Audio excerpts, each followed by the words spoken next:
Okay, so all this new hype with the new Canon cameras and every new camera that comes out. And as consumers, me included, especially in the tech industry, in the tech world, we rush out and try to get the latest and greatest. So I wrote a Facebook post and yeah, I know Facebook. I'm 44, I still use Facebook. It's basically a Canon Facebook group, and I posted this picture and I'll link it down below so you can go through some of the comments, but it's basically a picture of me holding the EOS R, the original EOS R, which I'm filming with right now.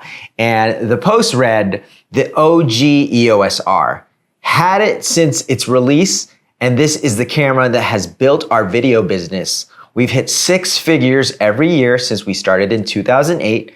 So what's my point?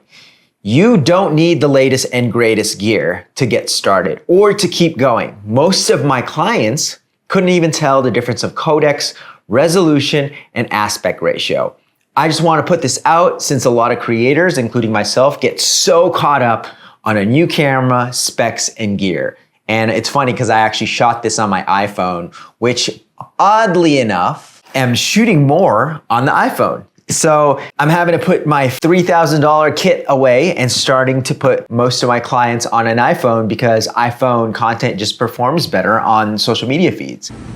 And guys, the beginning shot right here, this shot right here was shot on this $400 camera. It's the Canon M6. It was way before the M50 came out, and this is the Mark I. This thing goes for $388. So don't say that just because a camera's old, the shots isn't usable. Like, it's totally usable. I just basically want to read some of these comments because I thought they were very hopeful and insightful as far as us as consumers and getting caught up in purchasing the latest and greatest. And a lot of companies, I get, they want to push product, they want to advertise, they want to market the latest and greatest because they need to compete over their competitors. They're publicly traded companies. They need to uphold shareholders or their investors or whatever. They need to keep their business afloat. So I get that. So a lot of people responded to that post, which is surprising. Another guy says, when you've reached the right skill level as a photographer and in edit, the camera that can do the job, take good shots will be just fine. I'm basically saying the camera is just a tool. The metaphor is the hammer and nails do not build the house. It's the person behind the tools. And I look at cameras as tools. Another guy says, it's my Swiss Army knife, love the R. I just need Canon that shoots in 4K 60p. That's my personal preference. That's totally fine. Nobody is really caught up on spec, but thinking the value of money if they are to buy to replace their aging equipment. I don't know what this guy means.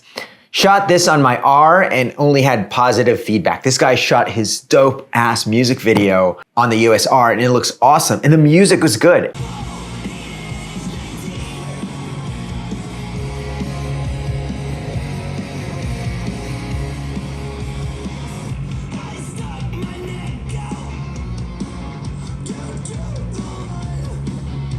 And to me, as a trained videographer, content creator, and I've also had a whole year career in Hollywood. From 2003 to 2016, I worked as a video editor in Hollywood and we were vendors for the big studios and my job was quality control. So, all right, so here's an example of where I used to work. This is called Roundabout Studios. The producer, the executive producer, the Disney exec, we'd buy lunch, they'd give notes, we'd spend hours dicking around.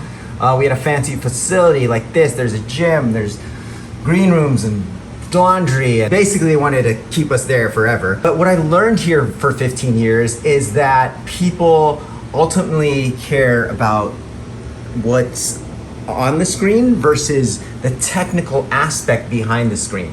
So take that as you will.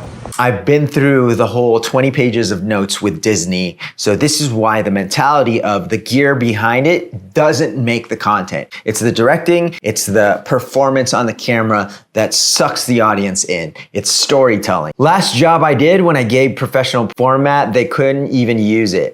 Well, here's the good point, right? Like a lot of times when you deliver 4K, my clients can't even archive the entire shoot. They run out of storage. They can't even play it back on their phone because the file sizes and the codecs are so big. No one can tell if it's shot on 10-bit 422 RAW.